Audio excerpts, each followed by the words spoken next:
ইসরায়েলের রাজধানী তেল আবিবের মানুষ জানে ইরানি মিসাইলের ক্ষমতা। এবার সম্ভবত আমেরিকার নিউ ইয়র্কের মানুষও মুখোমুখি হতে পারে একই পরিস্থিতির। 10,000 কিলোমিটার পাল্লার আন্তঃমহাদেশীয় মিসাইলের পরীক্ষা চালিয়েছে ইরান। এ খবরে ভেসে যাচ্ছে চারপাশ। তার চেয়েও চমকপ্রদ খবর হলো রাশিয়ার অনুমতি নিয়ে ইরান থেকে পরীক্ষামূলক উৎক্ষেপণে এই মিসাইল আঘাত হেনেছে সাইবেরিয়ার লক্ষ্যবস্তুতে। চলতি সপ্তাহে আন্তঃমহাদেশীয় ব্যালিস্টিক মিসাইলের সফল পরীক্ষার পর তেহরান দাবি করছে যে এই মিসাইল আমেরিকার পূর্ব উপকূলে আঘাত হানতে সক্ষম। এই অঞ্চলেই সবচেয়ে বেশি সামরিক উপস্থিতি জোরদার করেছে আমেরিকা।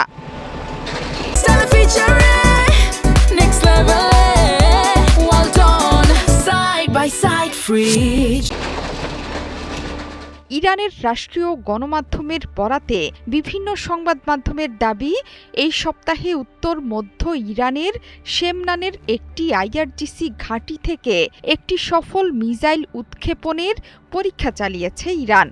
রুশ অনুমোদনে এটি সাইবেরিয়ার দিকে নিক্ষেপ করেছে তেহরান। গেল বছর মার্কিন প্রতিরক্ষা গোয়েন্দা সংস্থার এক প্রতিবেদনে আশঙ্কা করা হয়েছিল 2035 সালের মধ্যে 60টি আন্তঃমহাদেশীয় ব্যালিস্টিক মিসাইলের মালিক হতে পারে ইরান, যা সরকারের ক্রমবর্ধমান দূরপাল্লার হামলা ক্ষমতা এবং ভবিষ্যতে মার্কিন যুক্তরাষ্ট্র এবং তার মিত্রদের জন্য তৈরি করবে বিশাল হুমকি। এতে করে মার্কিন যুক্তরাষ্ট্রের জন্য মিসাইল হুমকির মাত্রা বৃদ্ধি পাবে আগের চাইতে কয়েক গুণ বেশি। এর আগেও আমেরিকাকে হুমকি দিয়েছিল ইরানের কর্তা ব্যক্তিরা। তারা বলেছিল ইরান থেকে যুক্তরাষ্ট্রের দূরত্ব মাত্র 10,000 কিলোমিটার। ইরানের জাহাজগুলো 2,000 কিলোমিটার পর্যন্ত এগিয়ে এনে নিউ ইয়র্ক এবং ওয়াশিংটন সহ অন্যান্য আমেরিকার শহরে আঘাত হানতে পারে তেহরানের মিসাইল। আন্তঃমহাদেশীয় ব্যালিস্টিক মিসাইল হল এমন একটি দূরপাল্লার গাইডেড মিসাইল যার ন্যূনতম পাল্লা 5,500 কিলোমিটার। এতে একাধিক পরমাণু বা প্রচলিত ওয়ারহেড সংযুক্ত করা যায়, কিন্তু উন্নত আইসিবিএম এর পাল্লা 16,000 থেকে 18,000 কিলোমিটার পর্যন্ত হতে পারে।